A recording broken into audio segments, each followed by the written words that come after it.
Next ಹಿರಿಯ ನಾಯಕರಾದಂಥ ಮುನಿಯಪ್ಪನವರಿಗೆ DCM ಸ್ಥಾನವನ್ನ ಕೊಡಿ ಅಂತ ಹೇಳಿ ಅವರ ಬೆಂಬಲಿಗರು ಪ್ರೊಟೆಸ್ಟ್ ಮಾಡೋದಕ್ಕೂ ಮುಂದಾಗಿದ್ದಾರೆ. ಆಹಾರ ಸಚಿವರಾಗಿದ್ದಂತಹ ಸಿದ್ದು ಸಂಪುಟದಲ್ಲಿ ಆಹಾರ ಸಚಿವರಾಗಿದ್ದಂಥ ಕೆಎಚ್ ಮುನಿಯಪ್ಪನವರಿಗೆ ಡಿಕೆ ಶಿವಕುಮಾರ್ ಅವರ ಸಂಪುಟದಲ್ಲಿ ಡಿಸಿಎಂ ಸ್ಥಾನವನ್ನ ಕೊಡಿ ಅಂತ ದಲಿತ ಸಮುದಾಯ ಪ್ರೊಟೆಸ್ಟ್ ಮಾಡ್ತಾ ಇದೆ. ದಲಿತ ಸಮುದಾಯದ ಮುಖಂಡರಿಂದ ಪ್ರತಿಭಟನೆಯನ್ನು ಮಾಡಲಾಗ್ತಾ ಇರೋದು.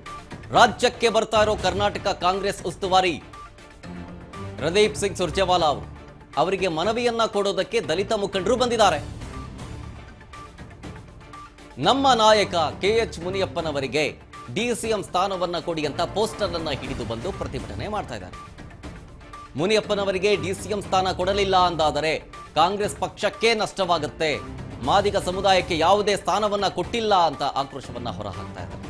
ಈ ಬಾರಿಯೂ ಡಿಸಿಎಂ ನೀಡದಿದ್ದರೆ ಪಕ್ಷಕ್ಕೆ ತಕ್ಕ ಪಾಠ ಕಲಿಸ್ತೀವಿ ಅಂತ ಎಚ್ಚರಿಕೆಯನ್ನ ಕೊಡ್ತಾ ಇರೋದು. ಎಲ್ಲಿ? ದೇವನಹಳ್ಳಿ ಬಳಿಯ ಕೆಂಪೇಗೌಡ ಅಂತಾರಾಷ್ಟ್ರೀಯ ವಿಮಾನ ನಿಲ್ದಾಣದಲ್ಲಿ. ಇನ್ಕ್ಲೂಡಿಂಗ್ ಕೆಎಚ್ ಮುನಿಯಪ್ಪನವರು ಹೈಕಮಾಂಡ್ ನಾಯಕರ ಜೊತೆ ಅಂದ್ರೆ ಸುರ್ಜೇವಾಲಾ ಅವರ ಜೊತೆಗೆ ಆಗಮಿಸಿದ್ರು. ಆಗಮಿಸಿದ ಸಂದರ್ಭದಲ್ಲಿ ಈ ಪೋಸ್ಟರ್ ಅನ್ನು ನೋಡಿದ್ದಾರೆ ಸುರ್ಜೇವಾಲಾ ಅವರು.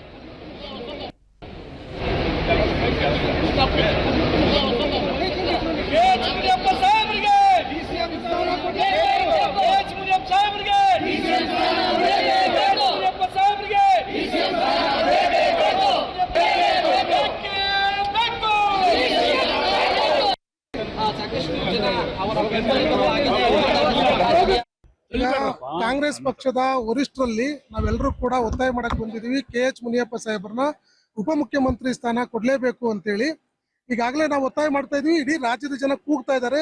ಕೆಎಚ್ ಮುನಿಯಪ್ಪನವರು ಅರ್ಹರಿದ್ದಾರೆ, ಹಿರಿತನ ಇದೆ, ರಾಜಕೀಯ ಮುತ್ಸದಿದ್ದಾರೆ, ನಮ್ಮ ಜನಾಂಗದ ನಾಯಕರಿದ್ದಾರೆ, ಅವ್ರಿಗೆ ಉಪಮುಖ್ಯಮಂತ್ರಿ ಸ್ಥಾನ ಕೊಡ್ಲೇಬೇಕು ಅಂತೇಳಿ ಕೋಲಾರದಿಂದ 7 ಬಾರಿ ಸಂಸದರಾಗಿ ಕೇಂದ್ರ ಸರ್ಕಾರದಲ್ಲಿ 10 ವರ್ಷಗಳ ಕಾಲ ಮಂತ್ರಿಯಾಗಿ ರಾಜ್ಯದಲ್ಲಿ ಕಳಂಕರಹಿತವಾಗಿ ಕೆಲಸ ಮಾಡ್ತಾ ಇರುವಂತ ನಮ್ಮ ನಾಯಕರು, ಮಾದಿಗ ಸಮುದಾಯದ ಭೀಷ್ಮ ಸರ್ವೋಚ್ಚ ನಾಯಕರಾದಂಥ ಕೆಎಚ್ ಮುನಿಯಪ್ಪನವ್ರಿಗೆ ಈ ಬಾರಿ ಉಪಮುಖ್ಯಮಂತ್ರಿ ಸ್ಥಾನ ಕೊಡ್ಲೇಬೇಕು ಅಂತೇಳಿ ಇಡೀ ರಾಜ್ಯದ ಎಲ್ಲರ ಆಗ್ರಹ ಆಗಿದೆ.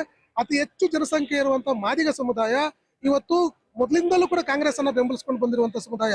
ನೀವು ಎಲ್ಲೇ ಕಾಲೋನಿಗೆ ಹೋಗಿ ಎಲ್ಲೇ ಏರಿಯಾಗೆ ಹೋದ್ರು ಕೂಡ ನಾವು ಕಾಂಗ್ರೆಸ್ ಅನ್ನುವಂತ ಸಮುದಾಯ. ಇವತ್ತು ಕಾಂಗ್ರೆಸ್ ನಮ್ಮನ್ನ ನಿರ್ಲಕ್ಷ್ಯ ಮಾಡಬಾರ್ದು, ಮಾದಿಗರನ್ನ ನಿರ್ಲಕ್ಷ್ಯ ಮಾಡಬಾರ್ದು, ಮಾದಿಗರ ಧ್ವನಿಯನ್ನ ನಿರ್ಲಕ್ಷ್ಯ ಮಾಡಬಾರ್ದು, ಮಾದಿಗರ ಕೂಗನ್ನ ನಿರ್ಲಕ್ಷ್ಯ ಮಾಡಬಾರ್ದು. ನಮಗೋಸ್ಕರ, ನಮ್ಮ ಸಮುದಾಯಕ್ಕೋಸ್ಕರ ಈ ಬಾರಿ ಉಪಮುಖ್ಯಮಂತ್ರಿ ಸ್ಥಾನವನ್ನು ಕೊಡ್ಲೇಬೇಕು. ಕಾಂಗ್ರೆಸ್ ಪಕ್ಷ ಇದುವರೆಗೂ ಅಧ್ಯಕ್ಷ ಸ್ಥಾನವನ್ನು ಕೊಟ್ಟಿಲ್ಲ, ಮುಖ್ಯಮಂತ್ರಿ ಸ್ಥಾನವನ್ನು ಕೊಟ್ಟಿಲ್ಲ, ಉಪಮುಖ್ಯಮಂತ್ರಿ ಸ್ಥಾನವನ್ನು ಕೊಟ್ಟಿಲ್ಲ. ಈಗಲಾದ್ರೂ ಒಳ್ಳೆ ಅವಕಾಶ ಇದೆ. ಇಂಥ ಅವಕಾಶವನ್ನ ಸದುಪಯೋಗ ಮಾಡಿಕೊಂಡು ಕೆಎಚ್ ಮುನಿಯಪ್ಪ ಸಾಹೇಬರಿಗೆ ಉಪಮುಖ್ಯಮಂತ್ರಿ ಸ್ಥಾನ ಕೊಡಬೇಕು ಅಂತೇಳಿ ನಾವೆಲ್ಲರೂ ಕೂಡ ಒಕ್ಕೂರಿನಿಂದ ಆಗ್ರಹ ಮಾಡ್ತಾ ಇದ್ದೀವಿ. ಸರ್, ಇನ್ನೂ ಡಿಸಿಷನ್ ಆಗಿಲ್ಲ, ನಮ್ಮ ಗಮನಕ್ಕೂ ಬಂದಿದೆ. ಬಟ್ ಯಾವುದೇ ಕಾರಣಕ್ಕೂ ಕೈ ಬಿಡುವಂಥದ್ದಾಗ್ಲಿ ಅಥವಾ ಅವ್ರನ್ನ ಅಗೌರವಿತವಾಗಿ ನಡ್ಸ್ಕೊಳ್ಳೋಂಥದ್ದಾಗ್ಲಿ ಈಗಾಗಲೇ ನಮಗೆ ಒಂದು ಆತಂಕ.